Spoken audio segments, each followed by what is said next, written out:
मंदिर से आएगा।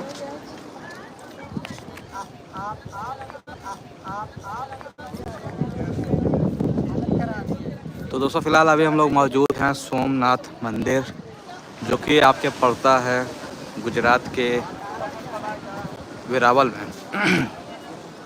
वेरावल सोमनाथ। और ये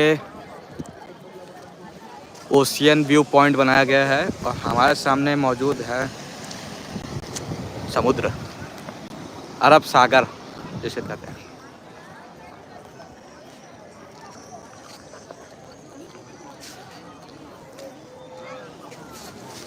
आप लोग सोमनाथ जी के दर्शन कर लीजिए। हर हर महादेव।